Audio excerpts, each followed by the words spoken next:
Well, hello everybody. This is Anna from Anna Chaos Studios, and today I kind of want to share some time in memory lane. So I wanted to share with you my first comic book portfolio. So some of you guys, maybe I've talked about this before. I do have several degrees. I have a degree in fine arts, I have a degree in computer animation, and I have my MBA in marketing. I have been drawing since I was 5 years old, and one of the things that I really wanted to do, even when I was little, was to be a comic book artist. I've always loved sequential art. However, once I was able to do it, life took, unfortunately, an unintended turn, so I had to become a caregiver and I had to give up some of my opportunities, but I still kept trying to get my foot in the door. So let me show you what I was able to do at the time. So let's see, I did my associates from 1999 to 2002, and then I started my computer animation career or school in the early 2000s, and I was done by 2004, 2005. And from there, I met some really fantastic people while I was at the university. Now, I will tell you this, I did not go to Cal Arts. I went to the International Academy of Design and Technology, Cal Arts, and what was the other one? The Sarasota SCAD was not in the means. SCAD is incredibly expensive for a reason. So they do have better network, but I still wanted to go to art school. I busted my butt, and this is, I kind of made do with what I had. And so in 2007, I finally decided to go back and really start building my comic book portfolio. And I use, so this is my Prismacolor color erase pencils. And when I tell folks that I have very clean drawings, this is what I mean. This is my pencil work. Okay, this is what my pencil work looked like. What I did love a lot of anime. I love a lot of the crazy angles that you see, and this is in the early days. This is not the stuff we're seeing now, like Jujutsu Kaisen or solo leveling. This is like pre those days. I'm talking like Akira, like the earlier days. A lot of my inspiration came from Disney. I wanted to be a Disney illustrator. We had the Disney studios down the street from our university, and unfortunately, 2 months before we graduated, the Disney studios in Orlando, Florida, shut down. So that was not an option. So when I tell you the cards were how do you say, stacked against me, I'm not even kidding. It just seems like yeah, and it's gone. Now, in the meantime, unfortunately, didn't have the means to, like I said, move to California when I was done with school. So I just kind of found ways to build my portfolio and network within my local community. And I got very lucky that I had some folks that is like, Anna, just build your portfolio. It's a short story. Just draw me this. And this is how this project came out. This is literally my first comic book sample of sequential art. And at the time, I had a really good instructor back when I was in animation school who later became my coworker. His name is Pat Broderick. And we used to teach at the International Academy of Design together. And man, he would give me some fantastic feedback, sometimes brutal, which I always appreciated. But, he just, like, my joking reviews kind of a little bit come from him because he's like, man, what's up with this? This looks crazy, blah, blah, blah. But then he'll give me actual feedback to actually improve it. And that just kind of stuck with me today. Now, I'm going to tell you this, how old this is. I'm using Blue Line Art products. I don't even think they make this anymore. Like, Blue Line was like the creme de la creme back in the day. And I don't even think they make it anymore. But you can get some like cheaper version of the papers today. I remember back it used to be almost like $30 for a pack of Blue Line paper. Now you could get a pack of, like, they call it manga paper on Amazon, and it's like $11 on sale. So you can't really beat that. Okay, so that was my first sample, and then this was my second sample where I just mostly wanted to focus more on the character and the action versus hyper focusing on this background, because as you can see, these are really good master shots, but most people that pretty much come in, they're like, okay, hey, we got an establishing shot, fantastic, and then all they want to do is focus on what's happening with these characters and reacting, and I've kind of seen that more and more throughout the years. But this is again, it's another sample that someone gave me a sample script, and I simply drew it just to kind of build a portfolio, and this is what I came up with. So some of these panels were great, some of these panels were not great, like this panel right here, dog doo-doo, it looks like the door's laying down, but at the time I thought it was a cool idea, and yeah. But it's totally fine. Now, some of you guys might ask why my pages are red. And I kind of mentioned this before. I hate drawing in black and white. I like drawing in color. I don't know why. I feel more comfortable drawing in color, even though it's kind of harder later on to remove the blue line tones. But it's just what motivates me and inspires me to do these type of illustrations. So I just really like it. So I just kind of stuck to the color tone. And like I said, these are the Prismacolor color erase, which I showed the other day. Let me see where they're at. They're right here. So that's pretty much these pencils right here, and you can buy them off on Amazon quite easily. And I have different tones that I use these days, but that's pretty much what I use for these. And I buy them by the box. Like if there's a color that I like, I buy them by the box and I keep them and I hoard them, and they last me for a very long time. So yes, okay. So from here, I worked on these pages. This was what was this? 10-page short one. And now this right here this was part of my portfolio, and then this right here was my friend. His name is Carlos Mangual. He does self-portrait comics, and it's a comic book based on his life. Unfortunately, I cannot show you the pages because it's got some nudity on it. But he was the one that kind of got me my first little short story in his book, and then he hooked me up with his friend. His name was Angel Fuentes, and at the time he was running a studio. He was trying to build his own comic book shop called Razorblade Apple.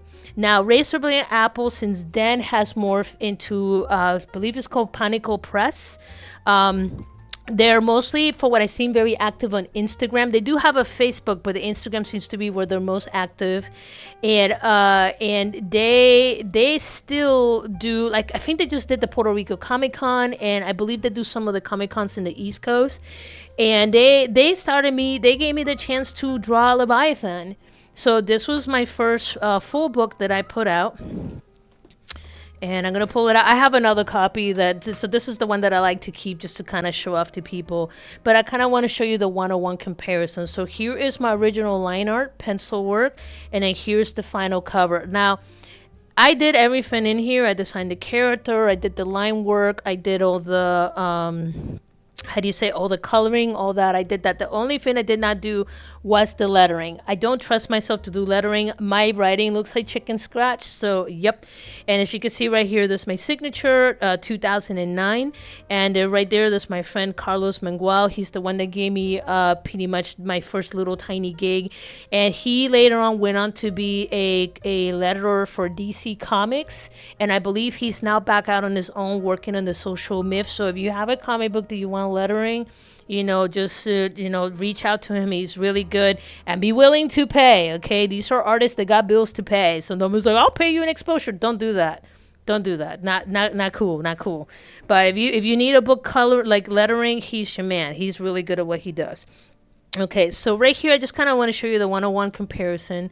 And this is my page one. So when I tell folks that my line art is pretty clean, this is what I mean, that my line art is pretty freaking clean. I just like getting this level of detail. I think the closest artist that I can think of that does something similar is a guy who does the comic book series Empowered. God, what's his name? I believe his name is, it's not Scott Campbell. That's not his name.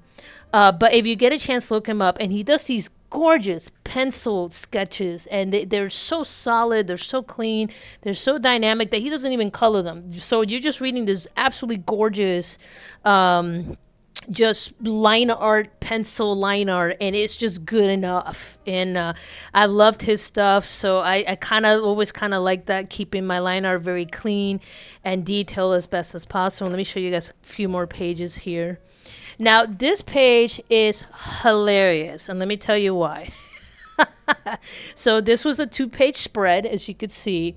And when I originally did this, and I'm pretty sure if Angel's watching this, he's laughing his ass off because he knows what I'm talking about. In the script, it says he is looking at the viewer. And I'm thinking viewer like a device or something, because you have like dragons and weapons and stuff. It's like, okay, why does he keep looking out at the viewers? And then I realized later on when he explained to me, he said, no, he's looking at the viewers, like at the camera. And I was like, oh, so I had to redraw this whole page again, which was totally fine. I think it turned out better the second time. I think I have the original buried in here somewhere. Let me see, is it still in here? No, I don't have it in here. No, no, no. I have it. I have it. I have it. Oh my god. Can I pull it up? Okay, and I'll show you guys. Let me pull this up. Okay. So here is the original. Here is the final one that made it to the book. See, he's looking at the reader, and I was like, oh, okay. And like I said, I think it turned out a lot better the second time around anyway. But there's a little bit of Leviathan lore you're not going to see anywhere else because, whoopsie, I misunderstood the script. So ever since then, I always make sure, hey, what is the actual, what does you actually mean by this? So I always kind of clarify now before I draw because my time is valuable, their time is valuable, and I believe I have the additional spread on this one too as well. So let me pull it out here. So this is the final version. Here's the original 2-page spread that I fumbled up because I misread. You can see the reader right there. And it's okay. It's okay. It was early in my career. I was still learning. So yeah, it was great that I got that experience. And let me tell you that I have carried that with me my entire life after that, where I make sure that I understand what I'm reading and that me and the client are on the same page and I'm not wasting anybody's time after that. And yeah, that was very, very, very, very, very funny. So yeah, so you guys get a little sneak peek of something that you won't see anywhere else. Okay, so let me put this away real quick. I don't want to. God, these things are like almost 20 years old now. Okay, whew. Okay, stay there. Okay, so yeah, so there's that page, and then so yeah, so I guess what I'm trying to tell you guys is that, you know, when you're young and you're starting a career, you're really eager. You're like, I want to work for Disney. I work for these folks and that. And sometimes life kind of doesn't work out the way you want it to. Not because anything that you did wrong. It's just reasons. Like I said, I unfortunately got tethered to my local zip code because my parents were old and aging, and I was the only one that could take care of them. So I couldn't go to New York and LA and kind of build my career. I pretty much just kind of did the best that I could, picked up little gigs here and there.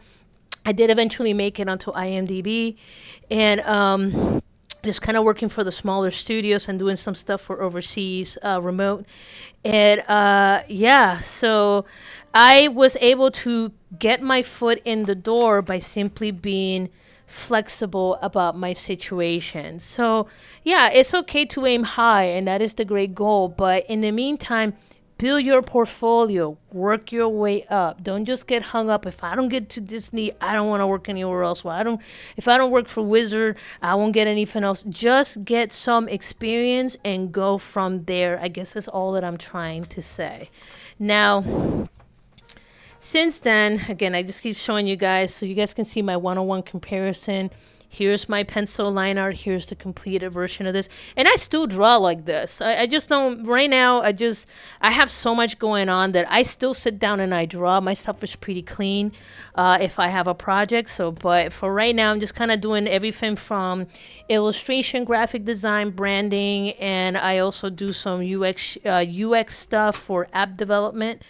So I've kind of branched out since then just so I can survive and pay my bills. So since then, since I did this book, I got the chance to also work on Leviathans 2, which is the following book for this.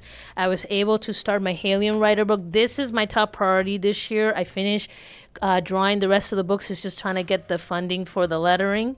So that's pretty much where I'm at. I want to get this done by the end of the year. That's one of my goals for this year, to get this done. And then since then, this is the last time I drew. Actually, not the last time, because the Halion Writer was the last time. But this book is the last time I did anything for RBA before they became Panico Press. And this was done after, if I remember correctly, it was for Maria, where we combine, like every page is drawn by a different artist, and this is the one that I volunteered. They wanted just simply black and white, and they wanted to kind of do something to help the folks by collecting money to donate to the hurricane victims. You can see right here Angel Fuentes, Yvonne Falcon, and friends. So like I said, it's all the artists that were in RBA at the time, and we just kind of donated our time to kind of put this together to help the folks in the island. But anyway, guys, so with that, like I said, if you like this type of content, please like and subscribe. I'll continue sharing some of my portfolio work on my career, at least the stuff that I'm able to share, because there's certain things I cannot share because of my NDA. Oh, there's some of my tattoo work. Back in the day, I used to do tattoo work. Yeah, so, but that's the original cover for this. So that was version one, and so it went from that to this. So pretty much I just tightened it in. So that was version one, and I just kind of moved in, and that's the final cover you see here. But anyway, guys, if you like this type of content, please like and subscribe. If you have any questions, I always do my best to check all the comments. And hey, if you're looking for a comic book artist, you know I'm open. I'm open for freelance. Just remember, I get paid in legal tender, not in exposure. But if you're seriously interested, let me know. I will send you my pricing list for my pages and coloring. And yeah, hey, gotta pimp myself out, right? You know, bills keep coming. But anyway, guys, I hope you guys really like this. Please like and subscribe, and I'll talk to you guys later. Peace.